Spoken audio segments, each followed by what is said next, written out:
I'm Cheryl Kagan, very proud to be the Senator for Gaithersburg and Rockville. Welcome to this week's edition of Kibbitzing with Kagan, brief conversations with people I find fascinating. I am really thrilled with this week's guest, Dr. Stephen Johnson.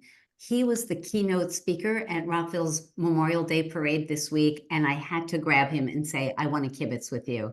He is a historian at the Department of Defense, where he works on POW MIA accounting at that agency. And so we're going to talk about that and so much more. Dr. Johnson, thank you so much for taking time to chat. Thank you for the opportunity. That was a long lead in. I never do a lead in that long. All right. So you have had a history, an interest in history. You got your undergrad degree at the University of Washington, your master's and PhD at the University of Maryland, where you later taught as a lecturer at the University of Maryland for about 10 years. So talk about how you first... Oh, no, I only taught there for about a year. Oh, just as I finished up the PhD. Okay. That is not what we had. But you taught American history, modern military history, and First Amendment and Supreme Court. Is that right? Yes, that's correct. Okay. So talk about where your interest in history started and what you thought about teaching. Oh, that's an easy question. You're starting off with a softball. Exactly. It was from my grandfather, my mother's father, who was fascinated by history, had always been a diligent reader. His education ended about what we would have considered high school. He was a very poor child growing up, born in 1903 in London, within the sound of Bow Bells, which means that he was, in fact, a Cockney. Ended up joining the British Army just after World War I and served in Ireland, and then married my grandmother, and they moved with the regiment. British Army, the way they worked is the entire regiment moves. It wasn't an individual person being assigned overseas. So the entire regiment went to India, and that was where my uncle was born, Rodney, and he died when he was only 4 days old. Oh. And it's sad, about a year later, my mother was born, and then her two younger sisters. And then they were there until just before the start of World War II, so all of the 1930s. And then they came back. My grandfather was still in the military, so he didn't come back with them, but they came back to the UK and went through World War II in Britain. So speaking of the UK, you served in the military from 1977 to 1984 and served abroad. Tell us just a smidge about why you decided to serve. I came from a family on both sides that had a military tradition. My dad had been in the Army. Well, he joined the Air Force. It was just after it had become an independent branch. My grandfather, as I said, was in the British Army. My father is an American. He joined the American Air Force. And my older brother, subsequently, my younger brother joined. So there was a tradition of joining the military. So that's what drew me in. That's great. Well, since 2009, I really want to talk about you and the remarkable work that you're doing. Since 2009, you have worked at the Department of Defense, and specifically for coming up on 10 years, a historian working on prisoners of war and those who are missing in action and trying to find and identify their remains. Why don't you talk a little bit about that agency's work? And I have a million questions for you, but why don't you start with when that was established and what your mission is? Well, the agency that I'm part of, the Defense POW MIA Accounting Agency, and we just go by the acronym DPAA. Okay. They grew out of two other organizations that had been around for several years, and they were sort of Frankensteined together into one agency. This was Secretary of Defense Chuck Hagel's idea back in 2015. That's when DPAA was founded. I had joined the predecessor organization here in the DC area. But It all grew out of the effort to find missing soldiers from the Vietnam War. And as the decade went on, almost immediately before the war even stopped in Vietnam, they were searching for missing personnel. Uh, then they added the Korean War. And then only in 2010 did they officially add World War II. Amazing. What is a typical day like for you? Typical day is either my office here at home. I do mostly telework because I can now log in and log into almost all of the applications and data sources I would have at my office. But every 2 weeks, I go in for 2 days to the office. And that establishes some connectivity with people that you haven't seen for a while, and it keeps Sure. you familiar. Uh, but it usually, like most people, starts off with emails to see if there's anything that's come in, any assignments that I've been given. We work under a tasker system where a family will enter their name and the loss that they're concerned with, the missing family member, and say they would like a case summary And from one of the historians. do you do them concurrently or sequentially? Do you work at one case at a time or multiples? If they come in at a easy pace, you can work on them one at a time. But there have been times where I've had half a dozen at one time. Okay.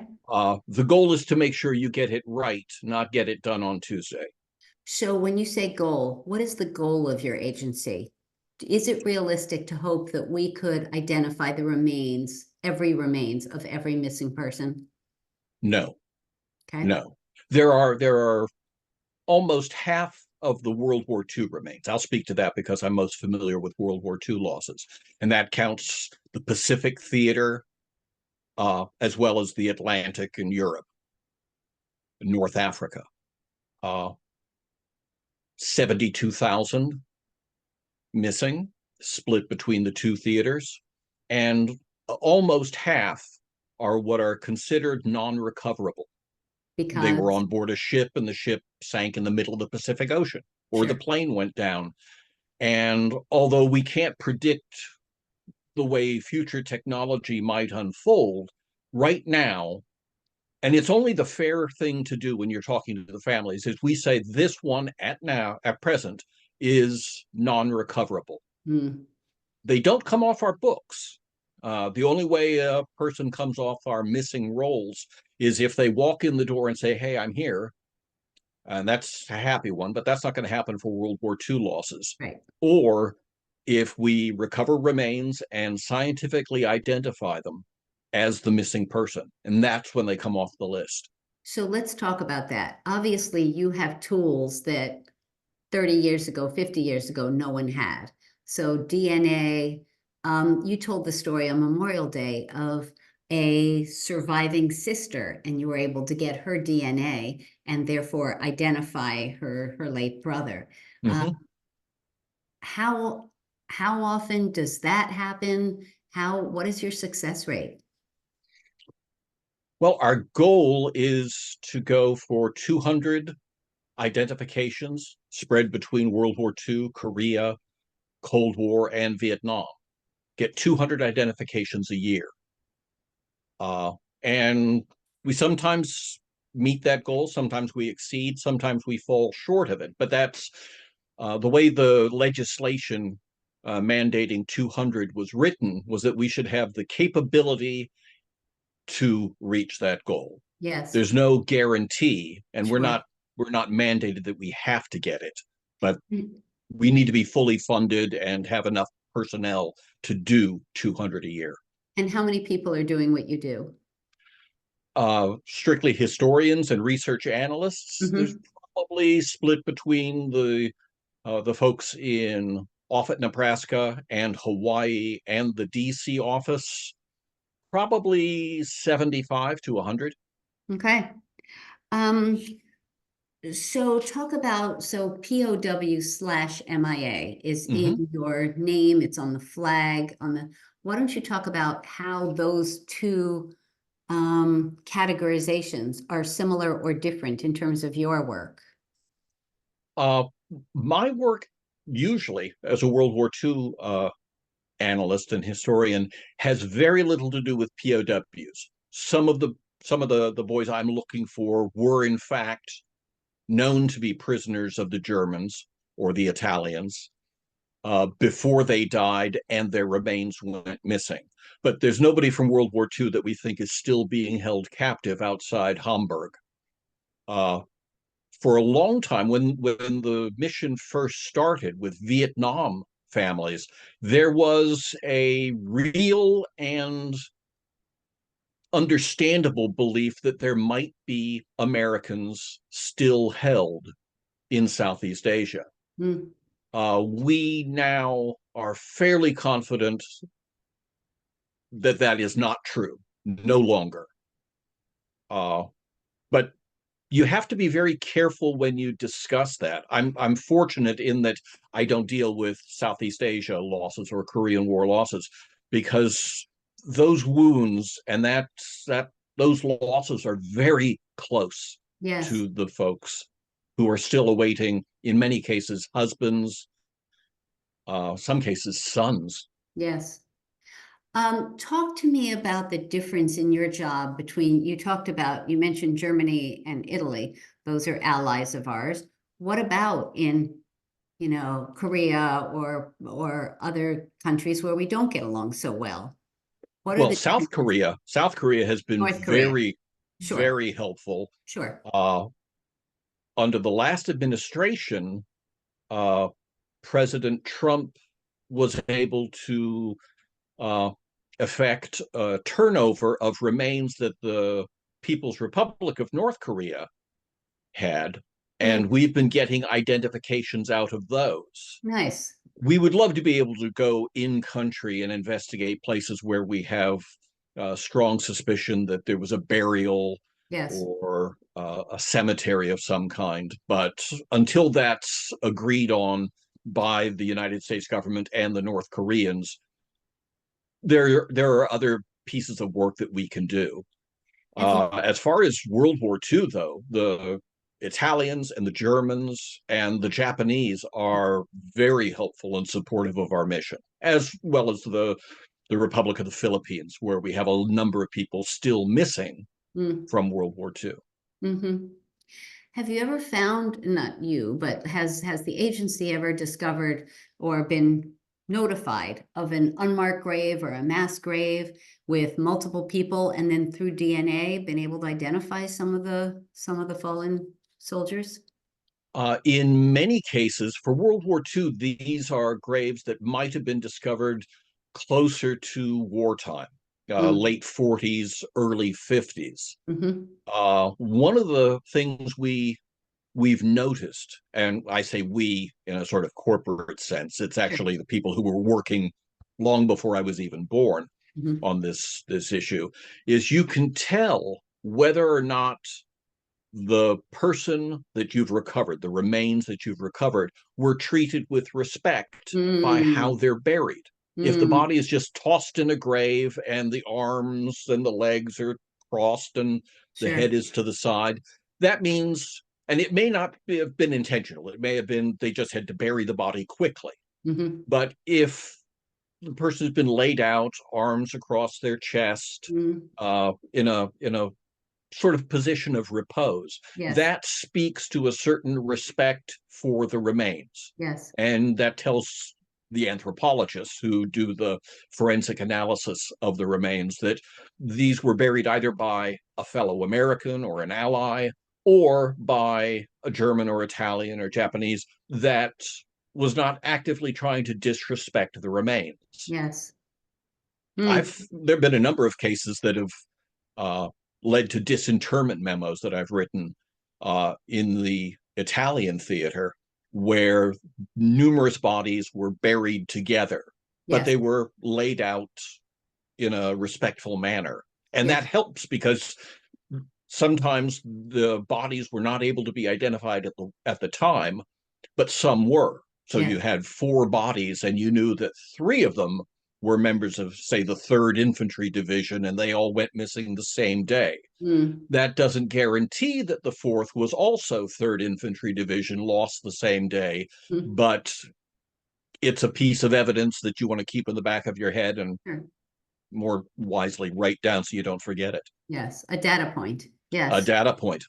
So is there ever a definition or a labeling of a person being unrecoverable? All of the World War II losses were declared non-recoverable by the end of the Return of the Dead program. And that Mm, was probably around December of 1951. And all of the families were given the notice that mm, we're very sorry, but there are no next steps to take. And we realize how painful this is, that you've lost your family member in circumstances. I think I mentioned this in the speech at Rockville, under circumstances so difficult that there is no grave at which to pay homage. yes. Uh, Mm, but every identification we make of World War II and Korea and Vietnam actually overturns that legal determination of non-recoverability. yes. So they're non-recoverable until they're recovered. So one of the story that you told on Mm-hmm. Memorial Day that I found so moving and brought me to tears was how you were able to allow a family to have closure. Why don't you just briefly tell that story? Oh, that was the case of First Lieutenant Herschel Howard Mattis, young flyer from Pennsylvania. The family, after the war, relocated to Connecticut. But Lieutenant Mattis was shot down. The Germans buried him. He didn't have identification, or the Germans didn't recover identification on the remains, so they didn't bury him. Which, now when you look back, the fact that he was Jewish and he was fighting the Germans, he might have not carried his dog tags with him. Mm, The fact that they weren't found doesn't mean that he left them back at mhm, the base, but it's a possibility. I know mhm, that that did happen mm, occasionally. mm, But the owner of the villa on which he was buried contacted the Americans in Rome and said, "We have a body buried on our property, and it's an American shot down on 6 March. right. You want to come and get him?" Mhm, And we were still going through the war, fighting in northern Italy. And it wasn't until 1947 that the United States in Rome sent a representative to the villa, exhumed the body, couldn't identify it at the time, and eventually buried it as an unknown uh, at the Nettuno Cemetery south of Rome. And fast forward 70 some years, I'm sitting in Crystal City, Maryland, uh, Crystal going City, through Virginia. records. Yeah. Yes, Mhm, Crystal. I'm sorry. I me just too. love Maryland. I don't want to leave. Yay, me too. Crystal City, Virginia, Mhm, and I was looking at air losses. It was very early. It was 2010, very mhm, early in my career with uh, DPMO, the mhm, predecessor organization. And I noticed other colleagues had plotted the last known location on an electronic map of where this set of remains was found. And I was looking at also where certain flyers, last known location, where they went missing. And I noticed there was less than 2/10 of a mile difference from Herschel Mattis's last known location and the recovery site of this body. And I thought, well, this bears further investigation. And it took a while. It's a case of excluding. You have to exclude all other options. And we finally narrowed it down, and I convinced my superiors that yes, this was most likely Herschel Mattis. And at that point, they approved the disinterment. The remains were sent to our laboratory, and And they then you reached got out to the family. Yeah. his sister's DNA Yep. and made a And match. then it took about 5 years to get a reportable DNA sequence out of the remains. We don't know to this day why the remains of the Nettuno Cemetery are so resistant to Mm, giving their DNA up. But the people at the Armed Forces DNA Laboratory and our anthropologists in Nebraska and Hawaii, mm, they're real heroes for this, because they're the ones who doggedly pursue the scientific analysis, and they don't give up. They're like West Highland Terriers They won't quit until they get an answer. Yeah. And they finally did in 2019, and they notified Estelle Sherry, Herschel's baby sister, that they had identified him. And they chose Estelle and her. She was the sole surviving sibling. Her mother, his Mhm. father, predeceased, and her sister was gone. But she lives in West Hartford, Connecticut, with her sons. And you went up for the funeral. They asked me if I would come up, and I said absolutely. Hmm. Drove up, beautiful day, sunny, and I'm standing in the back behind the rows of the seated mourners.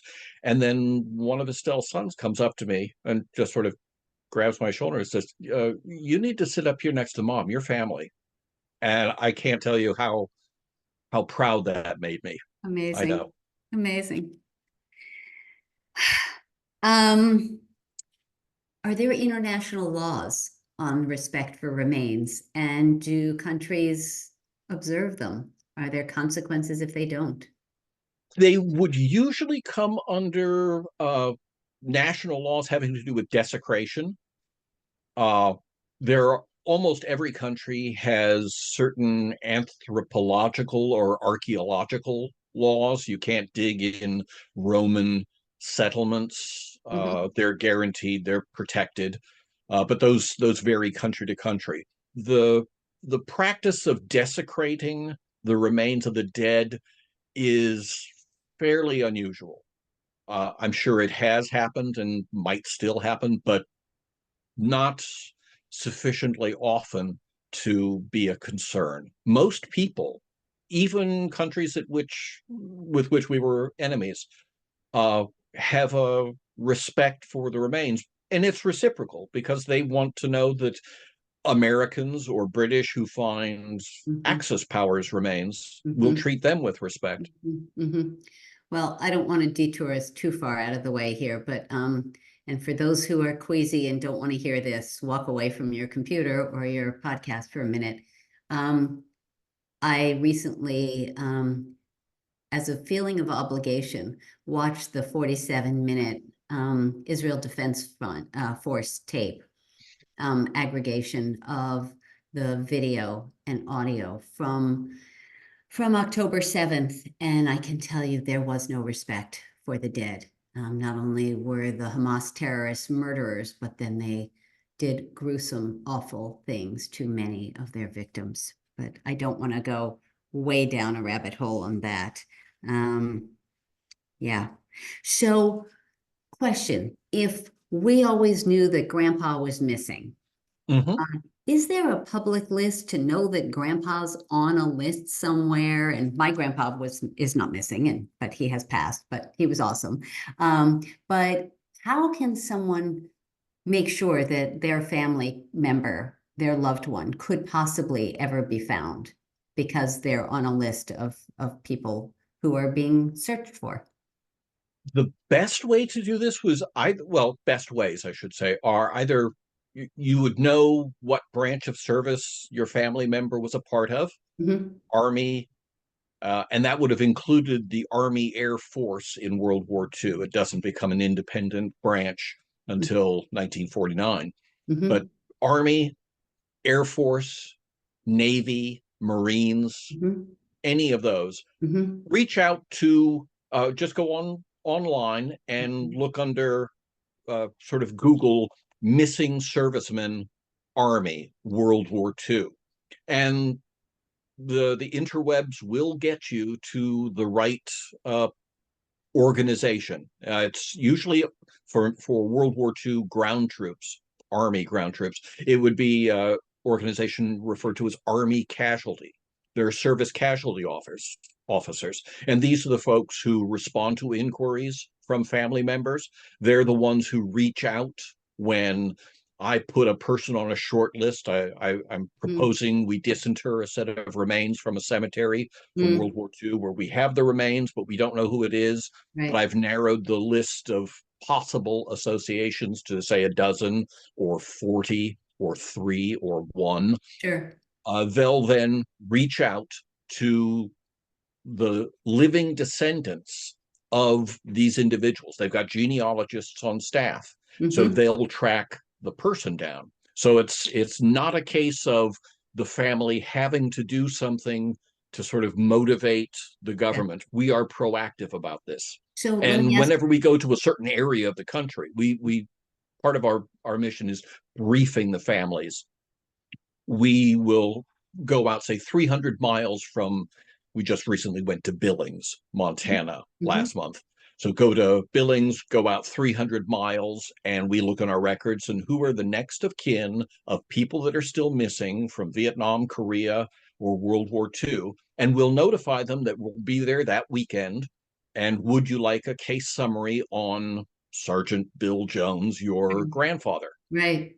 Now, will you offer to accept DNA from them because the story is Absolutely. difficult? Yeah, Okay. we actually we don't offer to accept. We sort of Solicit it. solicit it. Yes, Okay. we're rather aggressive about that, and Good. it's much better now because it's just a swab on the inside of the cheek. The Yes. days of having to donate blood, Yes. uh, those are gone. And your people are able to analyze it, store it, it's searchable. So if some remains are found, they can find the Yes, match in Billings, yes. Montana. That's why a Amazing. number of the families donate DNA, even though there's no active Yes. next step leading to an identification. They say, just we want you to have it on hand Just in in case. case. Of Yeah. course. Of course. Um, I'm a state senator, I'm not at the federal level. And is there anything the state of Maryland or state legislators or governors could be doing to support your work? Just letting constituents know that we are actively pursuing those that fell, gave, the last full measure of devotion. And nobody is ever, we don't stop looking just because it's difficult. Mm-hmm. They're all difficult. Every one of these losses had been investigated, and by 1951 they said there's no next step. Now we do have next steps. Amazing. Before we get to the Fast Five, is there anything that I haven't asked you about that you'd like to share? No, your interviewing skills are profound. I'm impressed. Aren't you sweet? Thank you. Well, Dr. Stephen Johnson, it is time for your Fast Five. Five quick Okay. questions, five quick answers.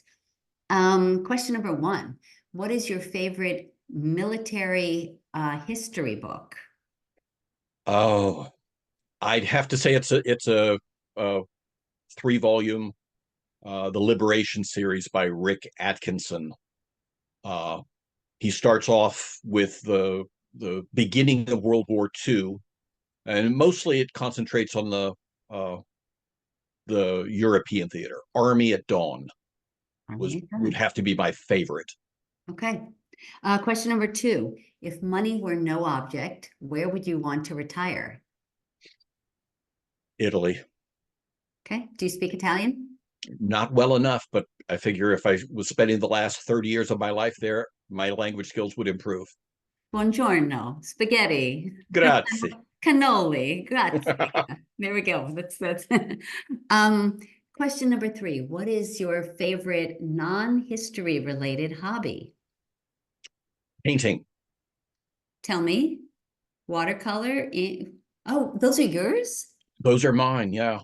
Look at you. Okay. Have you ever had a piece displayed in a gallery anywhere? No, I haven't. Uh, a friend of mine used the expression because I like her work, and she goes, "Oh, I will look at it this way. If I can do it, it's not art." Hmm.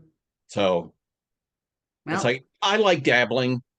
Some people have said, "Could I have that?" And I've given it to them, family nice. and friends. But yeah, I have a friend who started as a hobby and now her pieces are in galleries and have been sold and she gets commissions and that's what and she's a lawyer and but she is an artist now, a painter. So who knows? something to Uh, look forward to. there you go. Question number four. Who is your favorite president of the United States and why? I'm impressed by setting aside people like Washington and Lincoln and FDR. But I've always been impressed by Grover Cleveland. Okay, Did not have a perfect life. He right. made mistakes both in and out of office. Uh, and this might be because I've just read a good biography uh, on him called A Man of Iron.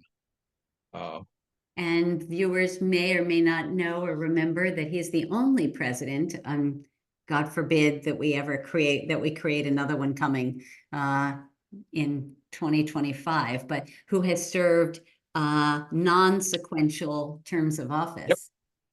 Interesting. Okay. they Uh, just put Benjamin Harrison in between.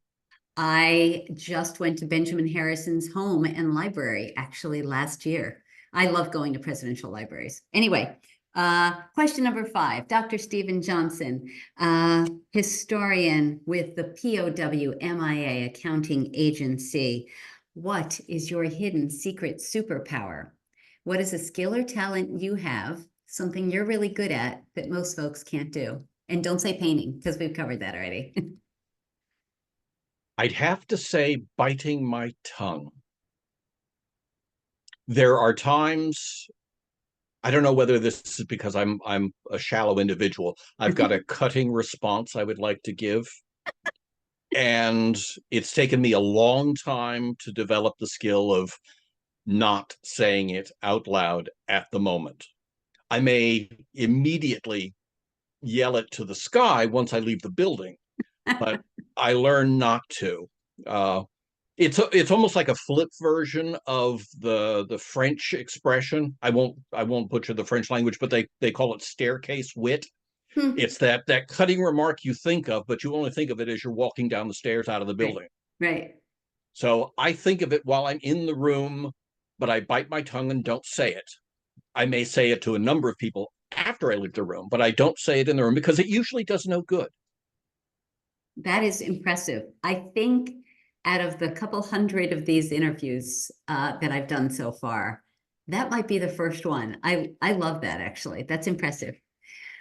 Well, Dr. Stephen Johnson, thank you for what you do to bring closure to families, to honor our heroes, our fallen heroes, and to share and educate families about the importance of your commitment and your work. You're really amazing. I'm so impressed by you, and thank you for your time. I appreciate your taking the time to kibitz. My pleasure. Thank you. Thank you. Take care. Hope our paths cross again. Indeed.